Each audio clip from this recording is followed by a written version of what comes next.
Welcome to the New Thinking for a New World podcast, where we explore the most pressing issues that are challenging and changing our societies. We are looking for new thinking and new solutions wherever we can find them. Listen as host Alan Stoga, the Talberg Foundation's chairman, challenges his guests for analysis, ideas and actions.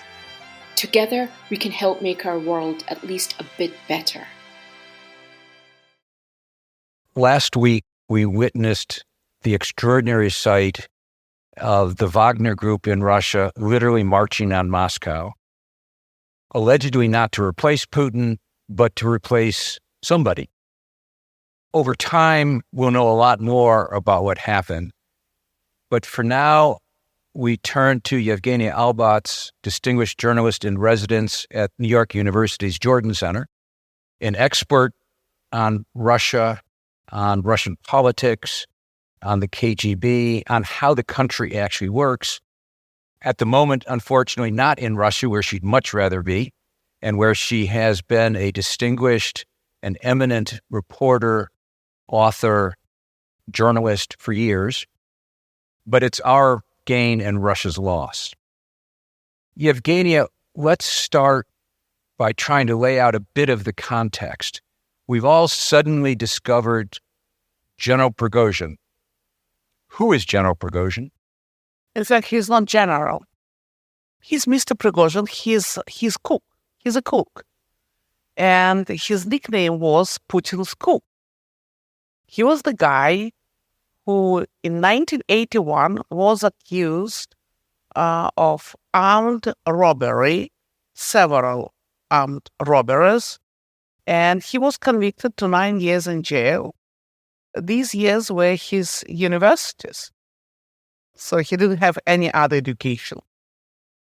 After he got released, it was already, the Soviet Union fell apart and, market economy started. He got involved in all kinds of lucrative businesses, construction. He started with selling hot dogs, then, construction business. And then he was lucky because he got acquainted with the deputy mayor of St. Petersburg by the name Vladimir Putin. And that's how that was the beginning of his trip to become a billionaire. He's a billionaire now. After Putin so during the St. Petersburg time, Putin, he opened several restaurants in St. Petersburg, and Putin one of the frequent visitors to one of his restaurants. In fact, there is a picture where Prigozhin serves as an owner of the restaurant to both Putin and his wife, and George W. Bush younger, the president of the United States, and his wife. However, when Putin became the president, his biggest money came out of all kinds of lucrative contracts with the Minister of Defense. He was providing food to different facilities of the Minister of Defense and also to the Minister of Education, to schools. It was very, very lucrative business. However, that was not enough. Prigozhin started his own sort of media company in St. Peter, and he created what became known as a troll factory. So this troll factory heavily participated in the American elections in 2016. It's a proven fact that this troll factory was involved in all kinds of smear campaigns inside Russia, but also created Black Lives Matter fake group on Facebook, which was used, and some others. Prigozhin is always bragged about that he took part in the American elections. That was also not enough, because then Putin asked him to create this Wagner Group. Let's do a sidebar on Wagner, because everyone now in the world has heard of Wagner because of the events of last week. But tell us, and we'll get back to how Prigozhin got to where he was last week, but tell us just a little sidebar about Wagner, what it is, how big it is, where it is. Okay, so we don't know, we don't have enough information about Wagner Group. It's a very, very shadow sort of, business. Wagner Group was a group of mercenaries which participated in the war in Syria, in Libya, and most recently in Africa, in the Central African Republic, in Mali, and in Sudan. They were accused of all kinds of atrocities. It is a proven fact that they raped women in Africa, that they stole property, that they killed people. In Mali, they were involved in all kinds of very dirty tricks. But it's a private mercenary group. Air quotes on the word private, perhaps. It is private on paper. However, it was created under the auspices of the Russian military intelligence group. GRU. GRU, which has become known in the last, during the Putin years, as a bunch of assassins. And that's what happened, that was, all kind of, transformations happened to GRU. So anyway, they created this group. Why? In Russia, by law, any private military companies are forbidden. They're not allowed. It's a crime. However, Putin needed something like that in order to conduct special operations where he didn't want to take any responsibility, as a president or as a Russian state. That's why they created this plausible deniability.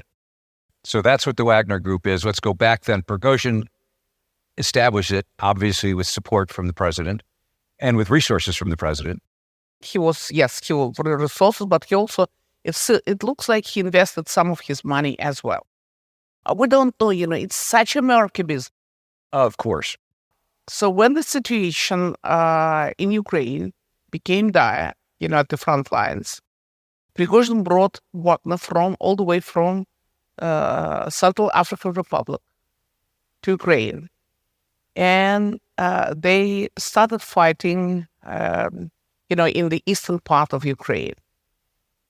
They're professionals. Of course, many of them were in the Soviet special forces before. Many of them, took part in all these, unnamed wars, like in El Salvador, Nicaragua, and etc., all these proxy wars with the United States.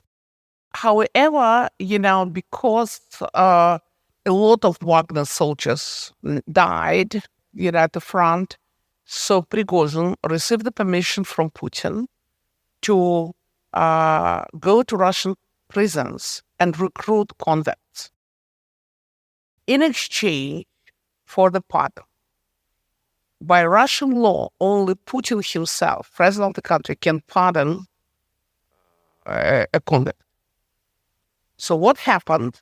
First, it was a total shock to the judiciary and to the prison system, because all of a sudden, convicts who were convicted for rapes, for murder, for all these violent crimes, they were pardoned after 6 months in Ukraine.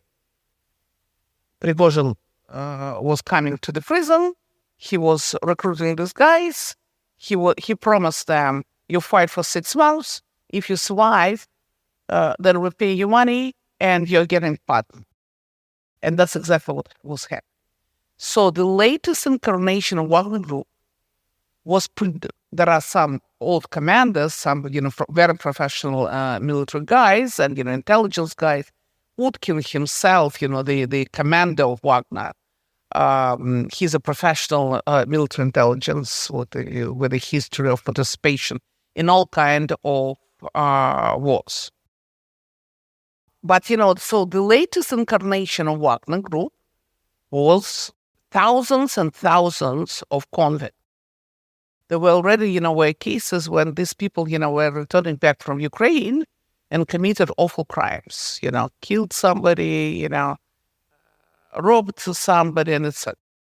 Order of magnitude, do we have any idea how big Wagner in Ukraine was before last week? The talk was that Prigozhin had approximately 50K 50,000 people. However, when he started his assault, when he declared his so-called justice march, that's how, he called his mutiny. He said that he had 25,000 people under his orders. It wasn't true. He had about 4,000 people. However, these 4,000 people who had tanks, there were probably 70 tanks or something like that, who had the necessary anti-plane, anti-helicopter systems, and that's how, they put down 2 helicopters and 1 Il-20. So about 15 people died. Those were, the helicopters which were sent to shoot, to try to stop the, this march. Before we get to the march, we have to go back maybe 60 days, 50 days.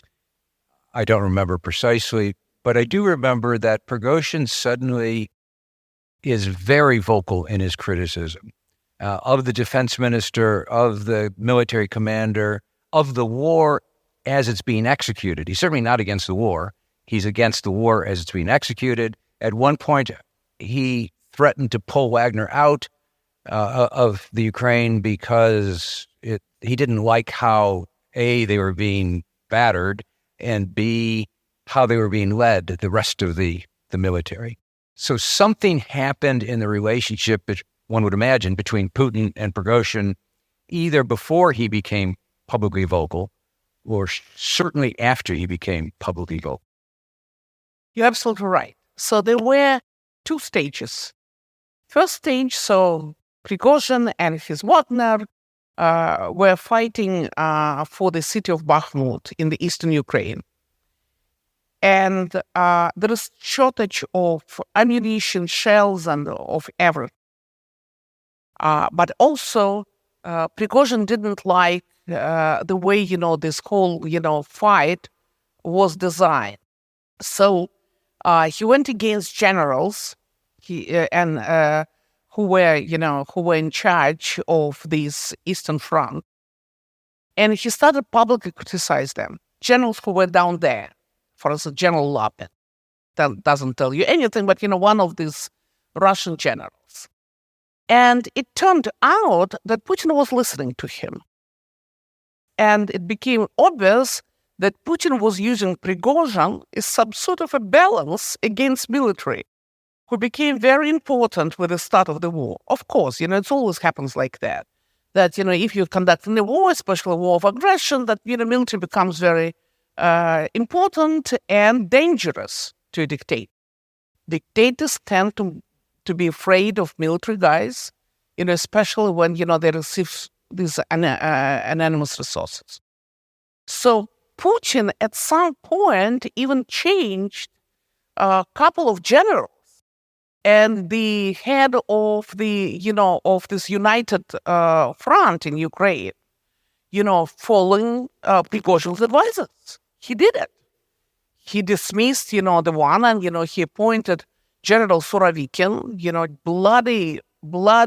bloody man, who killed, who became known as Butcher of Syria. And so he put him in charge because, Prigozhin and also Kadyrov, another Putin's favorite, the leader of Chechnya, they were praising Surovikin for being, a great general. It didn't work out. Surovikin turned out not to be, this great general. So Putin turned it around and put, the chief of staff, General Gerasimov, in charge of the United Front. And that's when it looks like Prigozhin went out of favor.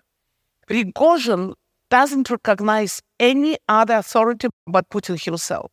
He's this type of a lackey who is working for the master. He has, and they called Putin Papa, Daddy, or, or хозяин, master, boss. So, and all of a sudden, he was unable to get Putin on phone. He was on his direct line. He was able to call Putin, on his phone, on direct line, and talk to him. And all of a sudden, he was cut off. And that, you think, and obviously can't know, but you think because the criticism got too much, because he was too vocal, he was too visible. He threw that tantrum where he said, I'm going to pull them all out and I don't care what happens. It was before that. Even before that. Even before that. I think that, when you have, this system of governance, which is all based on who is going to reach your ear first, when, everything is done precisely on this basis, then, whoever is closer to a dictator is going to win. And that's exactly what happened. Prigozhin was in Ukraine, whereas, Patrushev, the General Patrushev, KGB General Patrushev, Putin's long-time friend and pal, and also, the secretary of the Russian National Security Council, he kept telling Putin that, he shouldn't listen to Prigozhin, and he shouldn't allow Prigozhin to speak against Minister of Defense Shoigu and Chief of Staff Gerasimov.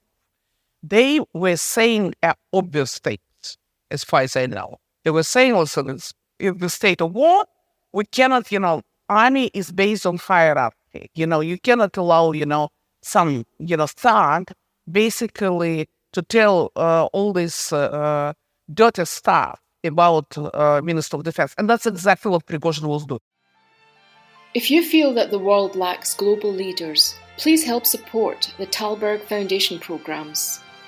Individual donations are being accepted at talbergfoundation.org /donate. That's TALLBERG foundation.org /donate. Well, particularly a thug whose background is a cook. He doesn't come with a military background, and he's not a military man. And if there's anything military men hate the most, it's people like that somehow have come in favor and are suddenly leading troops of all things, or committing troops of all things.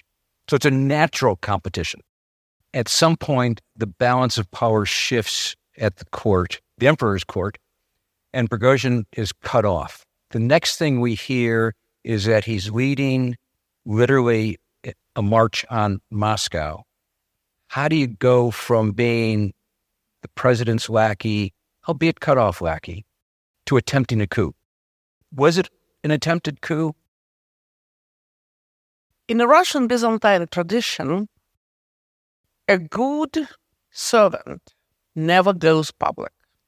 If somebody goes public with his frustration about, Minister of Defense or the Chief of Staff, as it happened in case of Prigozhin, it meant that one lost access, as we say, lost access to the body, lost access to the ear of Putin's. That's exactly what happened. Prigozhin didn't realize when he crossed those lines. He kept thinking that he created this indisposable force, which was capable to do what regular Russian army was unable to do. And the reason he was so effective was that because he recruited convicts, they dragged those convicts, they put them in the front lines in front of Wagner people. So, and, the way, Ukrainians describe this, they think, they were, one line after another, they were going right, to the machine guns, and they were like robots. That's the way they describe it. They were like robots who were just moving. And then behind them, there were, Wagner people who were taking, taking one building after another. So Prigozhin didn't realize that he crossed the lines. That, his, people who didn't like him from Putin's court, as you rightly put it, and of course, he had hell of a lot of enemies. After all, he's a billionaire. He's supposed to have a they told Putin that, that Prigozhin was doing something irresponsible. So Prigozhin started, it was almost a physical feeling that he was started banging into Putin's door and saying, Papa, Daddy, Master, I'm the only one who really belongs to you. I'm the only one now. You're surrounded by bad guys. Fire them. Fire the Shoigu, Minister of Defense. Fire Gerasimov, Chief of Staff. Fire everyone. I'm Prigozhin. I'm the only one. So you think in his mind, it wasn't about getting rid of Putin. It was getting rid of the rest of the court. Absolutely. But also, he knew, because what happened that Putin issued 2 decrees, but basically pronounced Prigozhin dead, figuratively speaking. He became, dead man walking. I still think that he's a dead man walking. First, he deprived Prigozhin from the right, totally unlawfully, totally with violation of all Russian laws, the entire system of justice, to recruit convicts. That was number one. And Putin gave this right to the Minister of Defense, to Prigozhin's enemies. Number two, Putin issued a decree in accordance with which all that type of, private armies, and by then there were already, 5 private or 6 private armies like that, Deripaska had his private army, Gazprom had a couple of private armies, couple of governors. It became, totally out of hand. And he issued this decree in accordance with which Wagner was to become part of the Ministry of Defense. They were to sign a contract with the Ministry of Defense. So Prigozhin was about to become nobody, and his worst enemies had an upper hand. So he realized he's dead. So by at that exactly time, he had no choice. He basically was fighting for his survival. So, guy totally, totally out of hands, doesn't really understand the reality, spend months and months, at the front lines. And he decided, that, if Putin doesn't want to pick up a phone, and if Putin decided to choose the side of his enemies, then he has to do something that will make Putin to change. And that was a pure blackmail. So that's how, on whatever it was date, It's hard to keep the dates straight. Yes, on the 23rd of June, Prigozhin ordered his Wagner Group, approximately maybe 5,000 people, 70 tanks, and, artillery, etc., crossed the border from Ukraine to Russia, and they marched to the city of Rostov-na-Donu.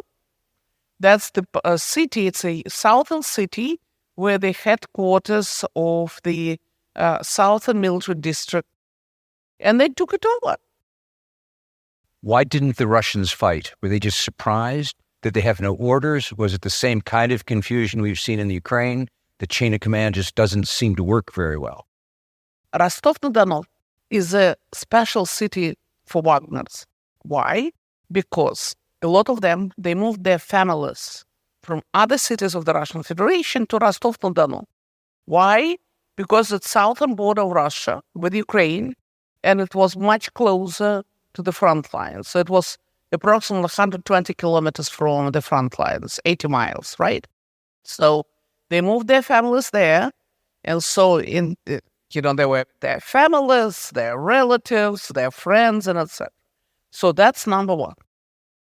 Number two, Putin didn't want to fight.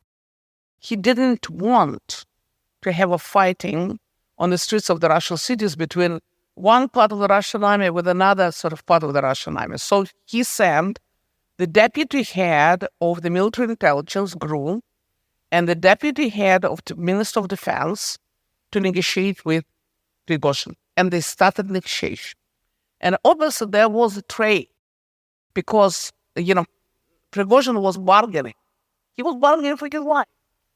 So Prigozhin expected that the minute he crossed the border and announced that he has, this march of justice march, we're going to kick out all these corrupt military officials from Moscow. A very populist kind of argument. Slogans. Absolutely populist. And that's why, by the way, that much appreciated by the people on the street. Because we've seen images of people cheering Prigozhin and his troops as they go by. So some of it may well have been their people, their girlfriends, their mothers, their sisters, and some of it may have been response to this populist idea that we're going to cleanse the country. Absolutely. Not just the country, capital. He was going to clean, for all this kick out all these corrupted officials from Moscow. And then the next thing we hear is, nope, I'm going to retreat. I'm going to Belarus. There's a deal. We're going to stand down this offensive. Again, we can't know the details, but what do you think happened? We know some. We know that Putin was silent the first day, and the entire country kept asking, wait a second, what's going on? There is a guy who this crazy man driving tanks towards you and yelling and screaming. Exactly. What's going on? What's going on? And you would expect, the leader of the country to come out and say something. But the leader of the country, as it always happens with Putin, he was in his bunker trying not to make any decisions. So finally, on the second day, June the 24th, Putin came out and he called Prigozhin a traitor. And as the one who put a knife in his back and the back of the country during the time of the war, all this kind of stuff. That was very important because that was a sign to those might be supporters to Prigozhin that Putin is not going to switch sides, that he's not going to support Prigozhin. Therefore, Prigozhin did have backers. We know this, that he had negotiations with some important people. One of whom he knew since St. Petersburg, that's General Zolotov, the head of the Russian riot police. It's about 400,000 strong body, which was very good in beating, demonstrators and, protesters like me. Time and again, I had, problems with them. But anyway, they performed badly at the front lines. And they were withdrawn. But anyway, Zolotov was known to be one of Prigozhin's, pals. Another one was Governor Dumin. He's a governor of Tula district. It's a district not far from Moscow. It is heavily militarized district. Dumin formerly was Putin's bodyguard, personal bodyguard, and then he was appointed as the deputy minister of defense in charge of intelligence. So that's why, he was also connected with Wagner. So, and they didn't respond. Obviously, Prigozhin was waiting. He was making appeal. He made an appeal to people in uniforms, join us, let's, cleanse the country, get rid. And also it was the first time that Prigozhin named Putin. He was obviously very upset that Putin qualified him as a traitor. But also it was a sign that Prigozhin realized Putin was not going to switch sides. He lost. Prigozhin had to make a decision. He kept marching towards Moscow. And Moscow was very serious about that. There were all kinds of preparations. I spoke with my relatives and friends in Moscow. The road which led from Rostov-Don to Moscow, it's so-called Road M4. It was totally blocked. And the ring road around Moscow was also blocked with, they were preparing, there were trucks and buses, and etc. They were preparing to fight. So Prigozhin was taking one city after another. He took Voronezh. There was, a couple of helicopters which were sent by the Russian army to stop them, and they killed these helicopters. There was aircraft which was to direct, activities up in the air, and they also managed to take it down. And approximately 15 people died, even though Prigozhin kept saying that, we're not going to kill any of Russians, we're not against Russians, this is not a civil war, we're just against corrupted officials. So, but what we didn't know on June 24th, and we learned only much later, when it was already 8 o'clock in the evening in Moscow, was that Lukashenko, the dictator of Belarus, vassal state. Belarus now is a vassal state. It's a subordinate to Putin. He was involved in negotiations as Prigozhin and Lukashenko knew each other, for a couple of decades. He was involved in the negotiations. And all of a sudden, when Wagner Group was some 184 kilometers from Moscow, Prigozhin announced that the match came to an end. They're going to revert. Wagner Group will go to the training camps, and he will proceed to Belarus. At the same time, it was announced that even though Russian Procurator General initiated a criminal case, or several criminal cases against Prigozhin, treason and all mutiny and all other stuff, all charges are dropped, but also all charges are dropped against those Wagner people who participated in this mutiny. Amazing. So that's where we now. Prigozhin, we don't know where is Prigozhin.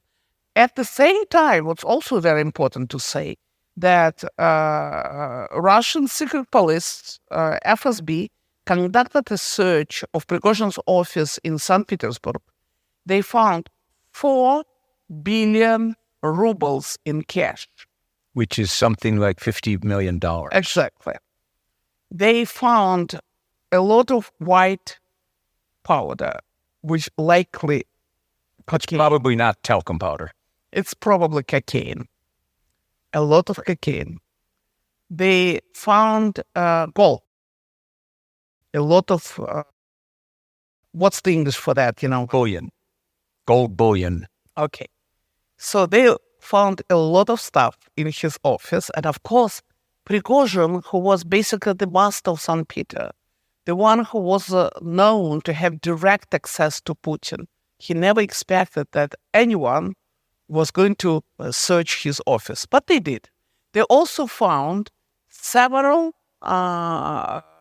foreign passports with Prigozhin's picture, which he used. Prigozhin is under all kinds of sanctions. United States, Great Britain, Europe, you name it. But, for those like Prigozhin, there are no borders. So there were several passports that allowed him to travel. And that's exactly what he did, of course.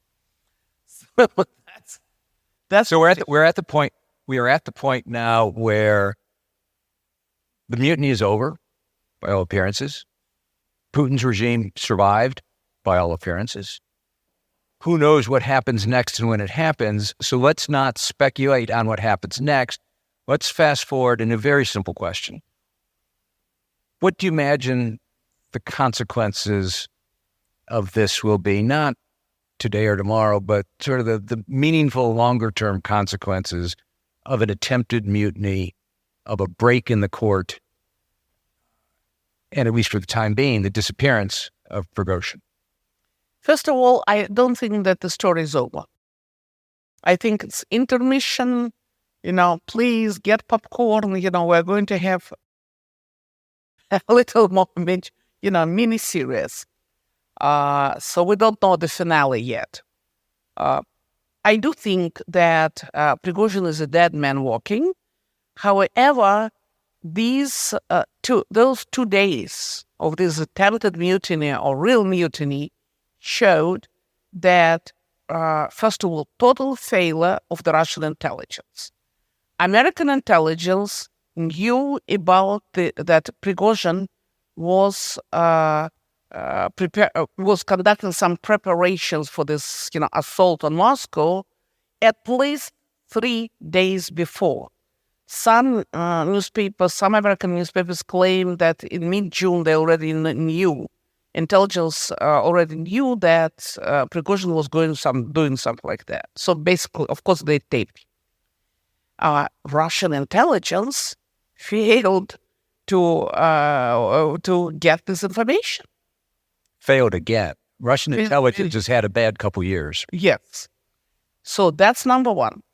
Number two, Prigozhin and his 4,000 strong men managed to go from the border of Russia, from the southern border of Russia, all the way several hundred kilometers, at least 600 or 700 kilometers, and approached those, and got all the way, close to Moscow, and there was no police.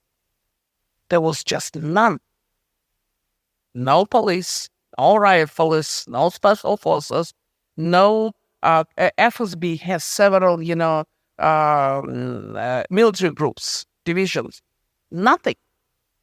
What is it to say? It is to say that the system is so deadly corrupted that it's important that even when it needs to defend itself, forget about people, but it was a question about defending the system.